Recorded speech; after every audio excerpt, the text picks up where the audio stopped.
దగ్గర కృష్ణమ్మ మహోగ్ర రూపాన్ని దాల్చి ప్రవహిస్తోంది. ఇప్పుడు నా వెనక మీరు ఆ దృశ్యాలు మీరు చూస్తున్నారు స్క్రీన్ పైన.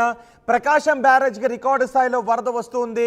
మహోగ్ర రూపాన్ని దాల్చి కృష్ణమ్మ బంగాళాఖాతం వైపు పరుగు పెడుతోంది. ప్రాజెక్టు 100 ఏళ్ల చరిత్రలో అత్యధికంగా 12 లక్షల క్యూసెక్కుల ఇన్ఫ్లో ఉంది. ఇప్పుడు 12 లక్షల క్యూసెక్ల ఇన్ఫ్లో రావడం ఇదే మొదటిసారి అని చెప్తున్నారు. ఇంతకు ముందు 2 సార్లు మాత్రమే 10 లక్షల క్యూసెక్లకు పైగా ఇన్ఫ్లో వచ్చింది. కానీ ఇప్పుడు తొలిసారిగా 12 లక్షల క్యూసెక్ల ఇన్ఫ్లో ఉంది. అందుకే అక్కడ ప్రమాదకర స్థాయిలో వరద. ఒకసారి అటు చూడండి, మొదటి బాక్స్లో ఆ వరద బీభత్సానికి బోట్లు కొట్టుకు వచ్చి కృష్ణానదిలో కొట్టుకొచ్చి ప్రకాశం బ్యారేజ్ని ఢీ కొనడంతో 3 గేట్లు దెబ్బతిన్నాయి. ఇప్పటికే బోట్లు అక్కడే ఉన్నాయి. అక్కడ కొంతమేర బ్యారేజ్కి సంబంధించి కొంతమేర కాంక్రీట్ కూడా దెబ్బతిన్న పరిస్థితి ఉంది. వరద ఉధృతి తగ్గితే తప్ప అక్కడ సాధారణ స్థితికి వచ్చే అవకాశమే లేదు. ఇప్పుడు మీరు చూడండి, ఎన్నో వస్తువులు అటు కొట్టుకొస్తున్నాయి. ఇవన్నీ కూడా ఇప్పుడు ప్రకాశం బ్యారేజ్ దగ్గర అడ్డుపడుతూ ఉన్నాయి. గేట్లన్నీ కూడా ఎత్తి నీటిని దిగువకు విడుదల చేశారు. ఒకటి చూడండి, ఒక ఐటెం కొట్టుకుని వస్తుంది, దాన్ని గేట్ను ఢీ కొట్టింది. చిన్నగా ఉంది కాబట్టి గేట్ల నుంచి వెళ్ళిపోయింది. ఆ బోటు చూడండి, ఒక్కసారి ప్రకాశం బ్యారేజ్ని ఢీకొని మళ్ళీ ఇలా తిరగబడింది. ఎంత భయానకంగా ప్రమాదకర స్థాయిలో ఉందో మనం చూడొచ్చు. ఇప్పుడు ఆ బోట్లన్నీ కూడా అక్కడే చిక్కుకుపోయాయి. దీంతో 3 గేట్లు దెబ్బతిన్నాయి కూడా.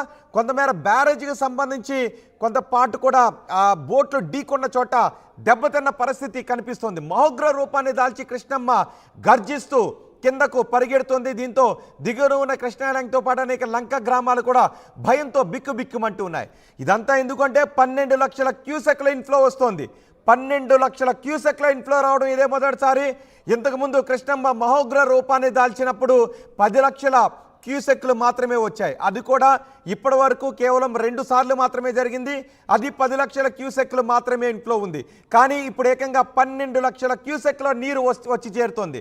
బ్యారేజ్ దగ్గర 24.4 అడుగుల మేర నీటి మట్టం ఉంది. ఇప్పటికే మొత్తం 70 గేట్లను ఎత్తి నీటిని దిగువకు విడుదల చేస్తున్నారు. ఇన్ఫ్లో పెరిగితే బ్యారేజీ పైనుంచి నీరు వెళ్లే అవకాశం ఉందేమోననే భయాన్ని వ్యక్తం చేస్తున్నారు. ప్రకాశం బ్యారేజ్ దగ్గర కృష్ణమ్మ ఓవర్ఫ్లో అయ్యే అవకాశం ఉంది అని అధికారులు భయపడుతూ ఉన్నారు. ఎందుకంటే అంతకంతకు కూడా కృష్ణా నదిలో నీటి మట్టం పెరుగుతూ ఉంది. ఇన్ఫ్లో అంతకంతకు పెరుగుతూ ఉంది. ఏకంగా 12 లక్షల క్యూసెక్ల ఇన్ఫ్లో అంటే మాటలు కాదు.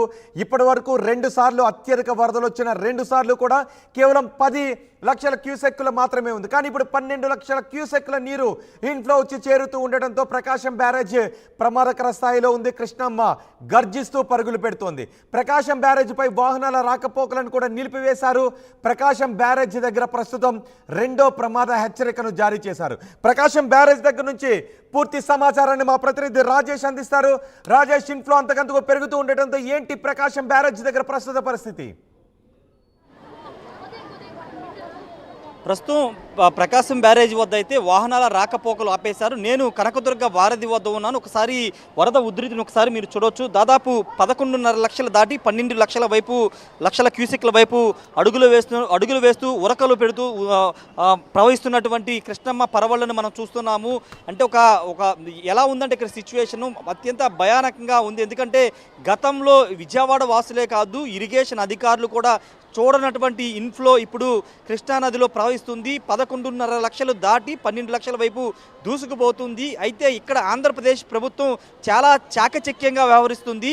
శ్రీశైలం, నాగార్జున సాగర్, పులిచింతల ఈ డ్యాముల్లో వస్తున్న వాటర్ని కొంత హోల్డ్ చేసుకుంటూ వస్తుంది. ఒకేసారి కనుక 3 ప్రాజెక్టుల వాటర్ని దిగువకు వదిలేస్తే కనుక ప్రకాశం బ్యారేజే కొట్టుకుపోయే పరిస్థితి ఉంది. కాబట్టి హోల్డ్ చేసుకుంటూ, అంటే 1 గంట పాటు హోల్డ్ చేస్తూ తర్వాత విడుదల చేయాలి. వాళ్ళ హోల్డింగ్ విధానంలో ఇప్పుడు వాటర్ని అంతా విడుదల చేస్తున్నారు. ఇంకా కృష్ణానదికి ముప్పు ప్రధాన కారణం ఏంటంటే పులిచింతల దిగువనున్నటువంటి చిన్న వాగులు కట్టలేరు కానీ వెలగలేరు, మున్నేరు ఈ వాగులన్నీ ఉధృతంగా ప్రవహించడంతో పాటు వైరా నది, ఖమ్మం జిల్లా మధిర ఈ ప్రాంతాల నుంచి వైరా నది నుంచి కూడా భారీగా దాదాపు 2 లక్షల క్యూసెక్ల వాటరు కృష్ణానదిలో కలవడంతో ఇప్పుడు ఈ ఫ్లోటింగ్ ఈ ప్రవాహానికి కారణమని చెబుతూ ఉన్నారు. ఈ రాత్రికి 12 లక్షలు క్రాస్ అయ్యే అవకాశం కనబడుతుంది. దాదాపు 121 సంవత్సరాల తర్వాత, అంటే 1903లో ఒకసారి 10 లక్షల క్యూసెక్ల వాటర్ వచ్చింది. తర్వాత 2000 2009లో ఉమ్మడి ఆంధ్రప్రదేశ్ రోసయ్య ముఖ్యమంత్రికి ఉన్న సమయంలో నవంబర్ నెలలో 10 లక్షల క్యూసిక్ల వాటర్ వచ్చింది. కానీ ఇప్పుడు 11.5 లక్షలు దాటి 12 లక్షల వైపు కృష్ణమ్మ ప్రవాహం అయితే కొనసాగుతుంది. ఒక భయానక వాతావరణం కృష్ణానది పరివాహక ప్రాంతంలో ఉంది. ఒకసారి మనం చూస్తున్నాము, ప్రభుత్వం నిర్మించినటువంటి రిటైనింగ్ వాల్ను కూడా తాకుకుంటూ కృష్ణానది పరవళ్లు తొక్కుతుంది, పూర్తిగా దిగువ ప్రాంతాలకి వెళుతుంది. ఇప్పుడు అత్యంత పెను ప్రమాదం ఉన్న గ్రామాలు దివిసీమ ప్రాంతం అని ప్రధానంగా చెప్పుకోవచ్చు. ఎందుకంటే దివిసీమ ప్రాంతంలో 3 మండలాలు ఉన్నాయి. అవనిగడ్డ, కోడూరు, నాగాయలంక. ఈ 3 మండలాలు కలిపి ఒక ద్వీపంగా ఉంటుంది. చుట్టూ సముద్రం ఉంటుంది, ఒకవైపున కృష్ణానది ఉంటుంది. ఇప్పుడు వెళుతున్న ఈ కృష్ణానది వాటర్ అంతా కూడా ఆ ద్వీపాన్ని ఆనుకుని సముద్రంలో కలవాల్సి ఉంటుంది. అప్పుడు 10 లక్షల క్యూసిక్లు వచ్చినప్పుడే అక్కడ కట్టలు తెగిపోయాయి. రేపల్లి సైడ్ కట్టలు తెగిపోయి రేపల్లిలో కూడా వరద నీరు వచ్చింది. ఈ నేపథ్యంలో 11.5 లక్షలు దాటి 12 లక్షల వైపు కృష్ణమ్మ ప్రవహిస్తున్న నేపథ్యంలో 12 లక్షలు చేరుకుంటే కనుక ఖచ్చితంగా దివిసీమ ప్రాంతం అంతా కూడా పెను ముప్పుని ఎదుర్కొనే అవకాశం కనబడుతుంది. కట్టలు తెగిపోతే ఊళ్ళకి ఊళ్ళే మునిగిపోయే అవకాశం కనబడుతుంది. ఒకవైపు సముద్రం, ఒకవైపు కృష్ణమ్మతో అత్యంత ప్రమాదకర పరిస్థితిలో దివిసీమ ఉందని చెప్పాలి. మరోవైపు లంక గ్రామాలు విజయవాడ నుంచి అటు కృష్ణానది కలిసే సాగర సంగం వరకు చాలా పదుల సంఖ్యలో, వందల సంఖ్యలో లంక గ్రామాలను అవన్నీ కూడా ఇప్పుడు చాలా ప్రమాదంలో ఉన్నాయని చెప్పాలి.